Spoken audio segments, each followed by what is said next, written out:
பயங்கரமா பசிக்குது. என்ன இருக்கு சாப்பிட? ஃப்ரிட்ஜை திறந்து பாரு, நேற்று வச்ச ரைஸ் இருக்கு, அதை எடுத்துக்க. மறுபடியுமா? நேத்து வச்ச ரைஸா? டெய்லி ஒரு வாரமா பழைய சாதமே குடுக்குறீங்க. அட்லீஸ்ட் ஒரு ரைஸாவது வச்சிருந்தா சுட சுட சாப்பிடலாம்ல.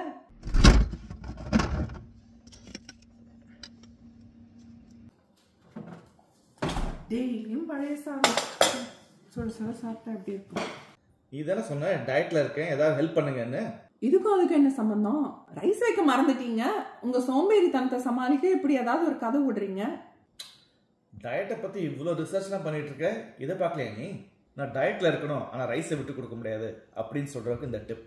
ஐ bet most of you wouldn't have known this tip.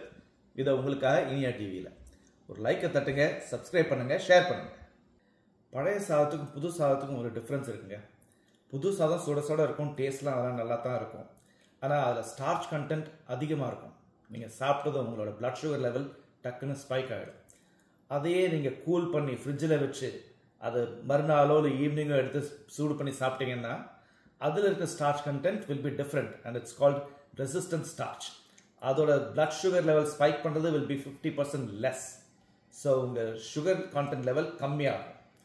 இது என்ன பண்ணுதுன்னா, பாடியில் நீங்கள் சாப்பிட்டதுக்கப்புறம் உள்ளே போனதுக்கப்புறம் உங்களோட ஸ்மால் இன்டெஸ்டைனில் அப்சார்ப்ஷனை ஸ்லோ பண்ணிடும். அது ஸ்லோ பண்ணுறதுனால it gets treated as fibre and digestion process கொஞ்சம் டிலே ஆகும். ஸோ டிலே ஆகும்போது உங்களுக்கு உடனே பசிக்காது. இதனால் உங்களோட வெயிட் லாஸுக்கு கொஞ்சம் ஹெல்ப் பண்ணும். இந்த ரைஸை வந்து நம்ம ஃப்ரிட்ஜில் வச்சு கூல் பண்ணுற process and making it to resistant starch, it's called retrogradation. இது எல்லாமே ஏதோ புதுசாக இருக்குது, ஃப்ரிட்ஜில் வைக்கணும் ரிசர்ச் அப்படின்னு சொல்கிறாங்க. நம்ம பழைய காலத்தில் என்னங்க பண்ணாங்க? பழைய சாதத்தில் தண்ணி ஊற்றி வச்சாங்களா இல்லையா? அதே ப்ராசஸ் தான்.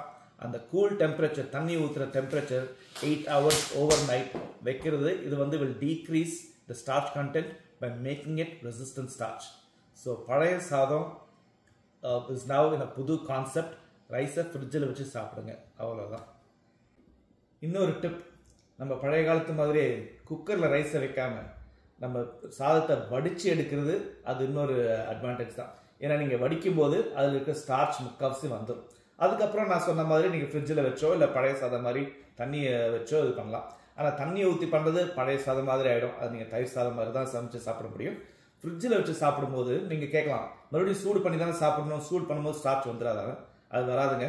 மைக்ரோவேவ் பண்ணியோ இல்லை நீங்கள் வேறு ஏதாவது மெத்தடில் அதை சூடு பண்ணாலும் அந்த ரெசிஸ்டன்ட் ஸ்டார்ச் ஃபார்ம் ஆனது தான். ஸோ அது உங்களுக்கு ஒரு பெட்டர் டிப்பாக இருக்கும்.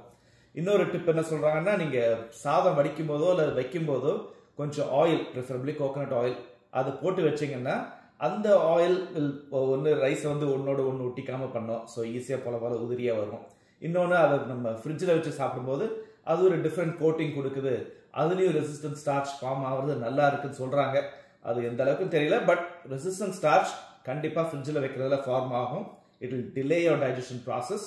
It will keep you full for longer time. உங்களோட வெயிட் லாஸ் ஜேர்னிக்கு இது ஒரு பெரிய டிப்பாக இருக்கும். அதை தான் நான் சொல்லிட்டு இருக்கேன். அதனால தான் நான் உனக்கு பழைய சாதம் கொடுத்துட்ருக்கேன். இப்போ புரிஞ்சா சரி.